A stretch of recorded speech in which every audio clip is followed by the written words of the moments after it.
No nosso vídeo de hoje, nós vamos analisar uma queixa-crime. Na verdade, nós vamos analisar uma questão que foi cobrada no 15º exame da OAB. Portanto, se você vai fazer a sua segunda fase em Direito Penal, esse vídeo com certeza vai ser muito útil, porque nós vamos falar de tudo que é essencial ter na queixa-crime e quais são os cuidados que você precisa ter quando você vai analisar a questão. Vamos lá, vem aqui comigo. Bem, essa questão, ela diz assim: Henrico, engenheiro de uma renomada empresa da construção civil, possui um perfil em uma das redes sociais existentes na internet e o utiliza diariamente para entrar em contato com seus amigos, parentes e colegas de trabalho. Henrico utiliza constantemente as ferramentas da internet para contatos profissionais e lazer, como fazem milhares de pessoas no mundo contemporâneo. No dia 19 de abril de 2014, sábado, Henrico comemora aniversário e planeja para a ocasião uma reunião à noite com parentes e amigos para festejar a data em uma famosa churrascaria da cidade de Niterói, no estado do Rio de Janeiro. Na manhã de seu aniversário, resolveu então enviar o convite por meio da rede social, publicando postagem alusiva à comemoração em seu perfil pessoal para todos os contatos. Helena, vizinha e ex-namorada de Henrico, que também possui perfil na referida rede social, e está adicionada nos contatos de seu ex, soube da festa e do motivo da comemoração. Aí, do computador pessoal, instalado na residência dela, um prédio em Icaraí, Niterói, ela publicou na rede social uma mensagem no perfil pessoal de Henrico. Naquele momento, Helena, com o intuito de ofender o ex-namorado, publicou o seguinte comentário: "Não sei o motivo da comemoração, já que Henrico não passa de um idiota, bêbado, irresponsável e sem vergonha. E com o propósito de prejudicar Henrico perante seus colegas de trabalho e denegrir sua reputação", acrescentou ainda: "Ele trabalha todo dia embriagado. No dia 10 do mês passado, ele cambaleava bêbado pelas ruas do Rio. Inclusive, estava tão bêbado no horário do expediente que a empresa em que trabalha teve que chamar uma ambulância para socorrê-lo." Imediatamente, Henrico, que estava em seu apartamento conectado à rede social, recebeu a mensagem, visualizou a publicação com os comentários ofensivos da Helena no perfil pessoal dele. Mortificado, ele não sabia o que dizer aos amigos, aí cita, a questão cita o nome dos amigos que estavam ao seu lado naquele instante. Muito envergonhado, ele tentou disfarçar o constrangimento, mas perdeu o entusiasmo e aí deixou de realizar a festa. No dia seguinte, ele procurou a Delegacia de Polícia Especializada em Repressão aos Crimes de Informática e narrou os fatos à autoridade policial, entregando o conteúdo impresso da mensagem ofensiva e a página da rede social na internet onde ela poderia ser visualizada. Passados 5 meses da data dos fatos, Henrico procurou o seu escritório de advocacia e narrou os fatos acima. Você, na qualidade de advogado de Henrico, deve assisti-lo. Informa-se que a cidade de Niterói, no estado do Rio de Janeiro, possui várias criminais e juizados especiais criminais. Com base somente nas informações de que dispõe e nas que podem ser inferidas pelo caso concreto acima, redige a peça cabível, excluindo a possibilidade de impetração de habeas corpus, sustentando, para tanto, as teses jurídicas pertinentes. Então, o 15º exame cobrou uma queixa-crime. O primeiro cuidado que você precisa ter quando você vai fazer a leitura é, na verdade, fazer 2 tipos de leitura. Eu identifico que muita gente erra questão e peça processual porque às vezes pula uma informação importante, aí nota isso depois que a prova já aconteceu. Faça uma primeira leitura, que é a leitura de percepção. Não marque nada ainda. Não marque nada. Você ainda não está preparado para marcar nada nessa primeira leitura. Fez? Achou que a peça era uma? Já teve aquela primeira impressão? Faz agora a sua leitura de compreensão. É aquela leitura que realmente você vai marcar aquilo que você já percebeu. É onde você vai ter mais certeza em identificar a peça processual. Durante o nosso curso de segunda fase, eu explico todos os detalhes que você precisa para você identificar com precisão, pelo momento vivenciado ali, qual é a peça processual que você tem que elaborar. Aqui, o que aconteceu? Uma pessoa, ela foi ofendida em um crime que, em regra, é de ação penal privada, crime contra a honra. Pelo artigo 145, os crimes contra a honra, em regra, são de ação penal privada. E essa pessoa que foi ofendida 5 meses após o fato, ou seja, antes do prazo decadencial para o oferecimento da queixa-crime, que é de 6 meses, portanto, antes desse prazo decadencial, procurou o advogado para que alguma providência fosse tomada. Então, nesse caso, nós estamos diante, por todas as características do caso concreto, da elaboração de uma queixa-crime. que não é a subsidiária. Porque a queixa-crime, em caso de ação penal subsidiária da pública, ela só vai acontecer se o crime for de ação penal pública e o Ministério Público não tenha feito nada, o Ministério Público tenha se quedado inerte. Não é o caso aqui. Você tem, tradicionalmente, um crime de ação penal privada. E a queixa, ela é uma peça processual. Muita gente, né, assim, as pessoas mais leigas, elas falam, eu vou na delegacia dar queixa. Não, não vai. Vai registrar uma ocorrência, porque a queixa é uma peça processual. Então, por que se tiver lá na sua prova da OAB falando da medida privativa do advogado, você pode elaborar a queixa? Porque para elaborar a queixa, que vai dar início à ação penal privada, tem que ter capacidade postulatória. Bom, na segunda leitura de percepção, você ia perceber, aliás, esse enunciado foi muito claro. Esse enunciado ele trouxe tudo que era importante para você elaborar a queixa-crime, a começar pelo endereçamento. De quem seria a competência para julgamento aqui? Para você responder essa pergunta, você precisaria fazer um cálculo e você precisaria identificar quais são os crimes. Esse, portanto, seria o seu primeiro passo, já que você tem que começar a sua peça pelo endereçamento. Aqui, se a gente for analisar o que ela disse, a gente está diante de um tema que, nossa, como induz a erro, né? A diferença entre calúnia, difamação e injúria, que são 3 crimes contra a honra. Mas um dia desses eu vou gravar um vídeo específico para falar sobre crime contra a honra. Aqui eu vou ser um pouquinho mais genérica.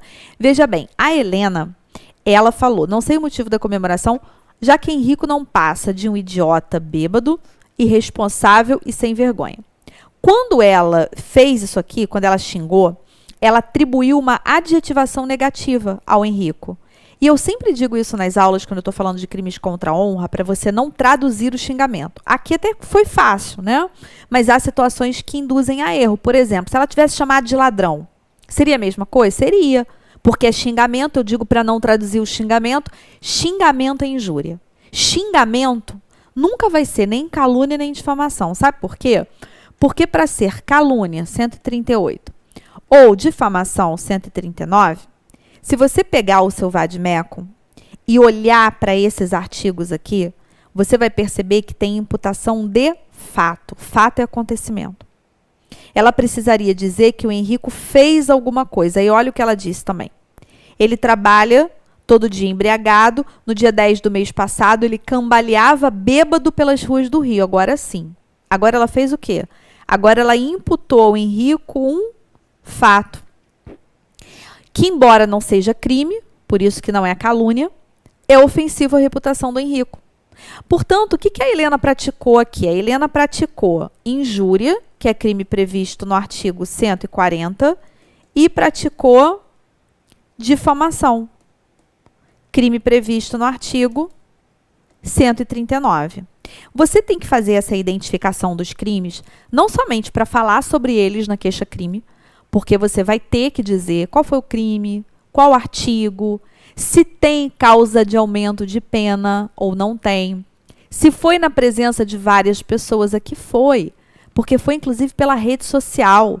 Portanto, aqui, além de você identificar a existência do crime de injúria, do crime de difamação, você teria que falar sobre o aumento de pena. Você teria que falar do aumento de pena lá do artigo 141, inciso 3, por ter sido praticado na presença de várias pessoas. Isso é importante também para você determinar a competência. Para quem você vai endereçar essa queixa-crime? Porque quando você faz tudo isso, quando você pega os crimes, aplica a eventual regra de concurso que você tem que aplicar, aplica a causa de aumento de pena no seu máximo, você vai perceber o seguinte, passou ou não passou de 2 anos a pena máxima? Porque se passou de 2 anos, sai do juizado.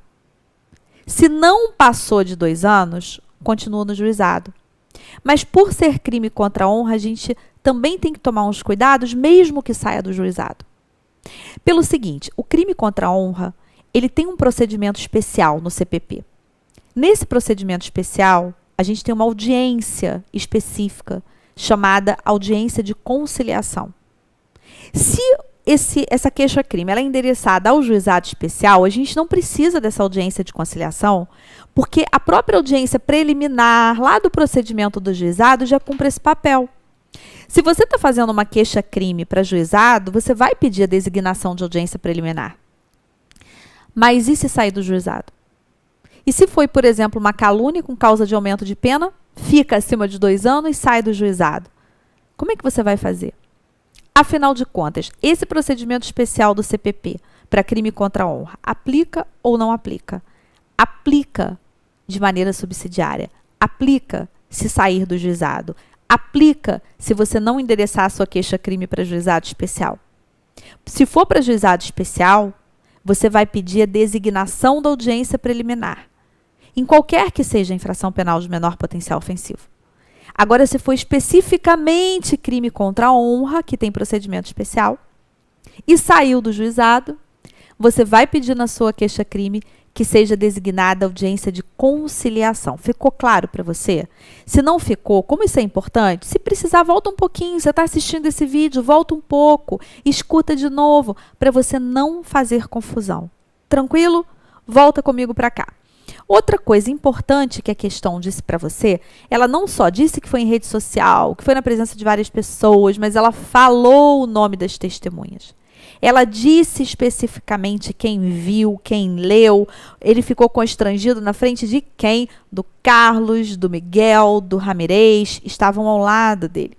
Isso é importante porque outra coisa que a gente tem na queixa-crime também é o rol de testemunhas. Aqui, a partir do momento que a questão trouxe para você, você teria que colocar. A gente sempre tem que ver quais são os elementos que a questão está trazendo. Porque no fundo, se você tiver calma na hora da prova, se você já estiver ambientado, por isso que eu sempre digo que isso tem que fazer parte da sua preparação. Quando eu estou preparando para a segunda fase, eu levo tudo isso em consideração dentro do curso.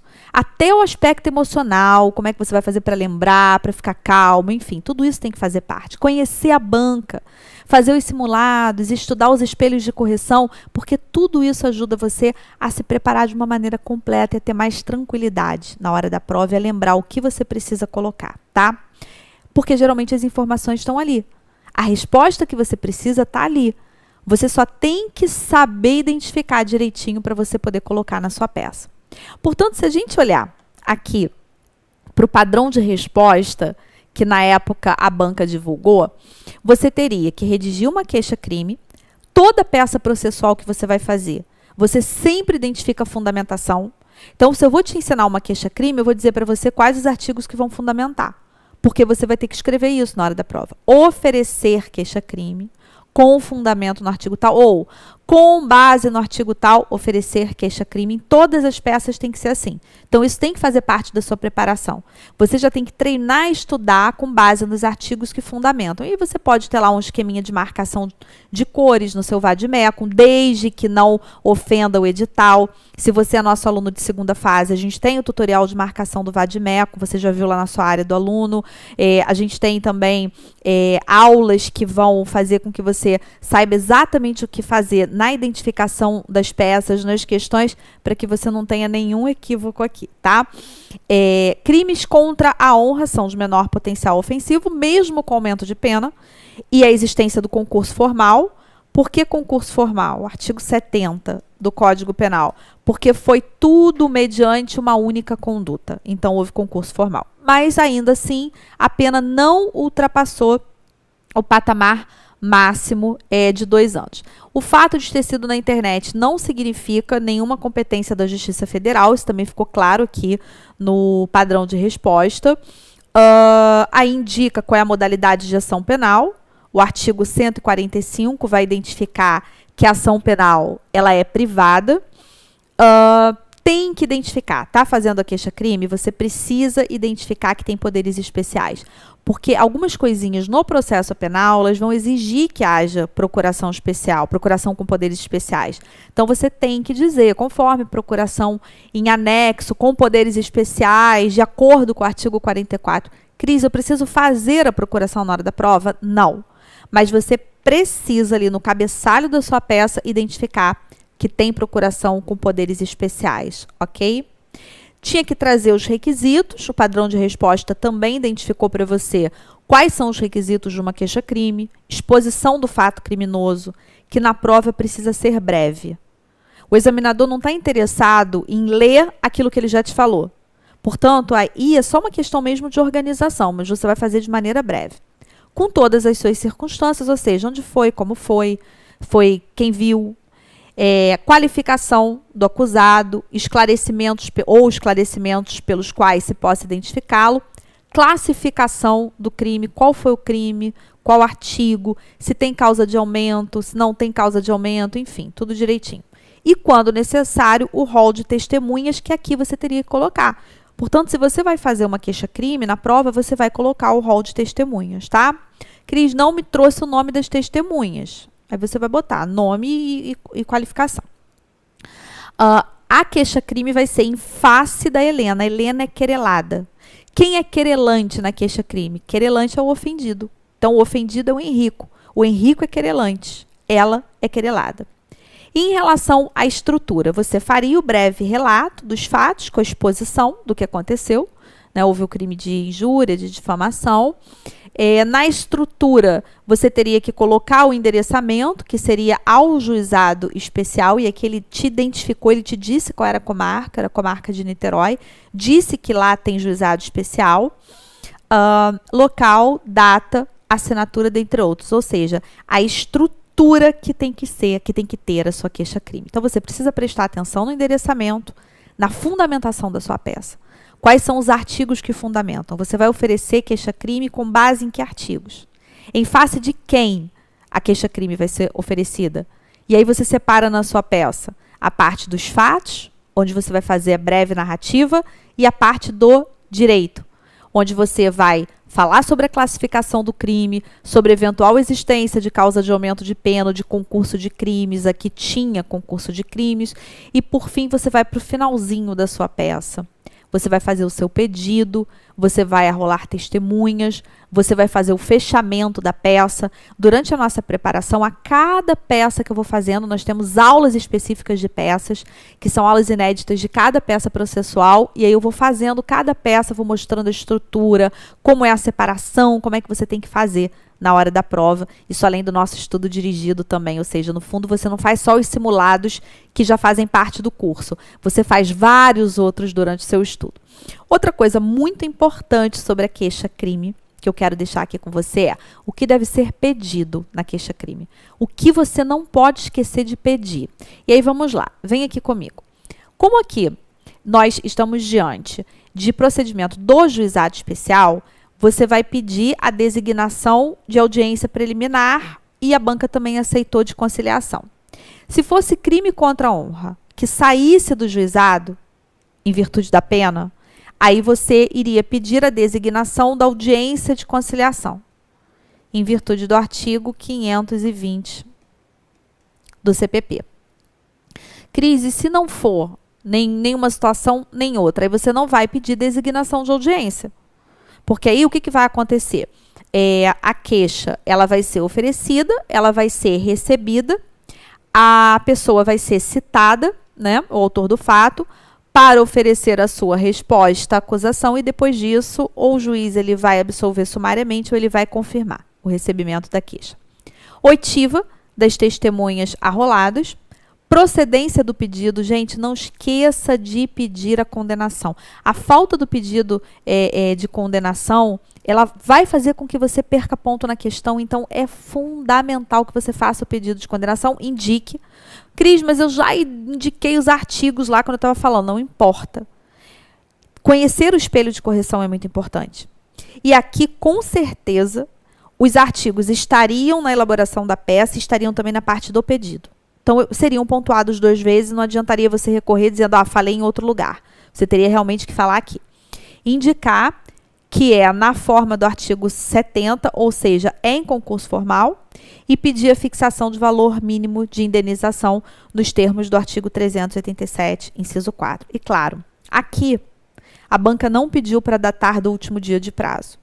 Mas há casos em que a banca pede para datar do último dia do prazo, e na queixa-crime a gente tem uma particularidade. Na queixa-crime, a gente está diante da existência de um prazo decadencial. E prazo decadencial, a gente vai contar de acordo com o artigo 10 do Código Penal. O que significa? Que a gente vai ter que incluir o dia do começo. E que, em síntese, esse prazo ele vai terminar na véspera do dia que começou. Como assim? Se você tá aqui, gente, aqui eu tô abreviando bastante, tá? Depois eu vou gravar um vídeo para vocês falando sobre prazo. E aí eu vou desenhar, vou simular prazo, tudo. Então aqui, ó, é bem...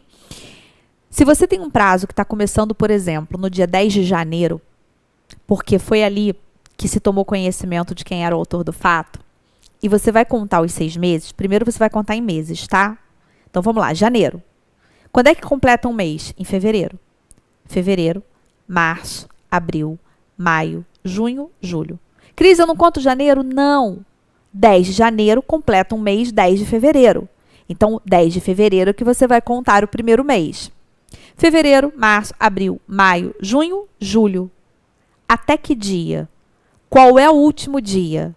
Eu não disse que se tornou conhecido, a pessoa conheceu quem era o autor do fato no dia 10? Então, o prazo termina dia 9. Dia 9 é o último dia do prazo. Só que tem uma outra particularidade aí também quando é queixa. É que a queixa, como ela vai ser apresentada, ela vai ser oferecida em juízo, e se a queixa fosse oferecida depois, ela prejudicaria o acusado, isso não pode acontecer. Se esse dia cair em um sábado, em um domingo ou em feriado, você vai antecipar.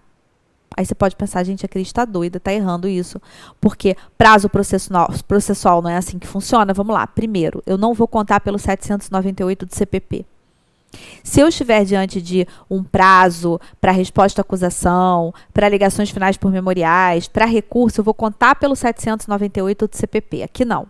Aqui eu estou diante de um prazo decadencial, eu vou contar pelo artigo 10 do Código Penal.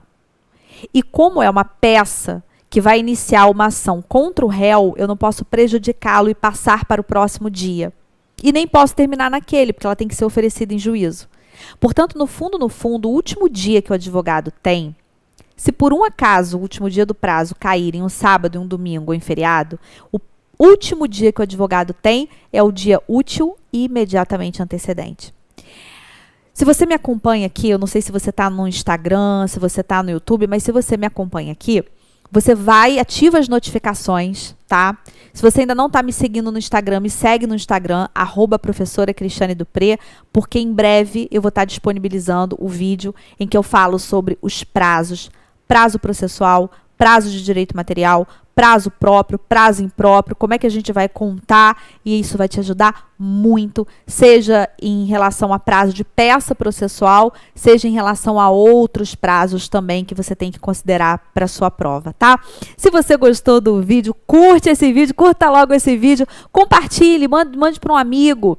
Se você está me assistindo no IGTV, vai na descrição do meu perfil, eu vou deixar um link, caso você ainda não seja aluno do nosso curso de segunda fase, eu vou deixar um link para você conhecer mais o que tem no nosso curso, viu? Foi um prazer ter estado aqui com você.